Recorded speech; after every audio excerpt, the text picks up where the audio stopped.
मन चंगा तो कटौती में गंगा। तो मुझे जो पूरा वो आया, मुझे इस बात की संतुष्टि है कि जितने चमचे थे मुझसे दूर ये काफी जो है हास्यप्रद किंतु सीरियस बात रही। और मेरा एक सवाल, चूंकि नई ज्वाइनिंग है और प्रमोशन है, इससे लेकर के कि औद्योगिक क्षेत्र में आपने काम किया, इंडस्ट्रीज में काम किया आपने और इंडस्ट्री को बहुत अच्छे से समझा।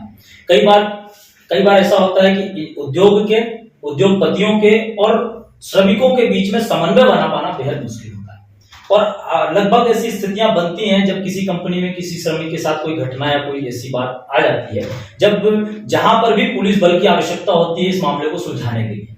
तो ऐसे मसलों को भी आपने बड़ी ही बारीक और बारीक नजर से हल किया, और अभी हाल ही में एक मामला सेक्टर 3 का भी आया था जहां आपने इस मामले का निराकरण कराया। तो कैसे करते हैं सर, मतलब इतनी शक्ति कैसे कि एक व्यक्ति जो है वो सभी तरफ एक्टिव है, सभी तरफ सक्रिय और सबको समझ में लेकर के चल रहा है, बड़ा असंभव काम है। सिर्फ कॉन्फिडेंस। आप 3 साल में देखे होंगे एक भी फैक्ट्री के सामने धरना प्रदर्शन नहीं। जी डेफिनेटली। एक फैक्ट्री में मर्ग हुआ था, आदमी बोरे से दबी मर गया था जी। तो कुछ इंदौर के लोग आए थे, उसमें नेतागिरी करने आए थे। हाँ। लेकिन जब मुझे देखे तो डेड बॉडी उठाए और चल दिए। हाँ, क्योंकि शायद उन जो पॉलिटिशियंस बन करके आए थे उनके भी कई उनका दिला बदल मैंने किया। तो ये इस तरह की घटनाएं सब हो जाती है सर, जब आपको दिखता होगा अपराधी एकदम से। कई बार ऐसा हुआ सर, जब आप सड़क पर जा रहे हैं, अपनी गाड़ी से जा रहे हैं और किसी अपराधी की नजर पड़ गई हो, किसी एसपी साहब रास्ता बदल दिया, ऐसा किसी तरह की घटना? हाँ, वो है, रास्ता बदल मतलब कि आप भागो यहाँ से, नजर नहीं पड़नी चाहिए। नजर नहीं पड़नी।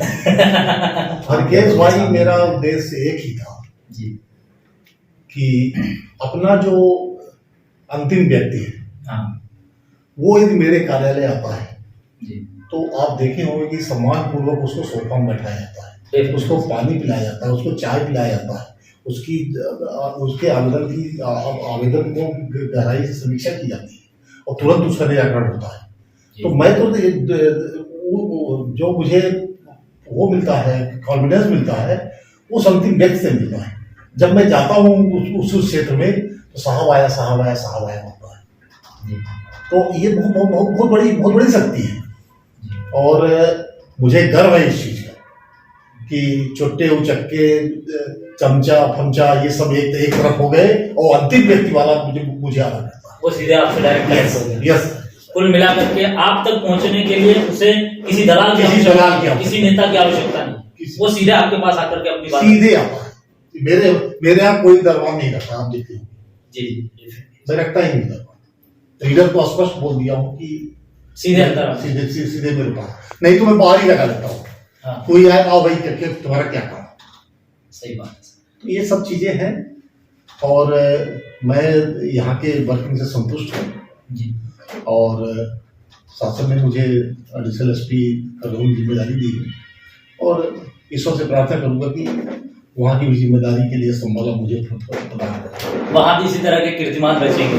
तो कुल मिला के आपने जो है अब एडिशनल एसपी तरुण सिंह बघेल साहब की तमाम बातें सुनी, और काफी गौरव महसूस होता है जब ऐसे अधिकारियों का इंटरव्यू लेने का हमें भी मौका मिलता है, और ऐसे अधिकारियों की बातें सुन करके, उनका पौरुष सुन करके लगता है कि कहीं ना कहीं अगर इसी तरह की पुलिसिंग पूरे मध्य प्रदेश में चली तो आने वाले कल में किसी भी क्षेत्र का कोई भी पिछड़ा व्यक्ति न्याय से नहीं भटकेगा। आप इस वीडियो के बारे में, इस पूरे इंटरव्यू के बारे में क्या समझते हैं, कमेंट बॉक्स में जरूर बताइए। मैं हूं हरकेश द्विवेदी, शुक्रिया, जय हिंद।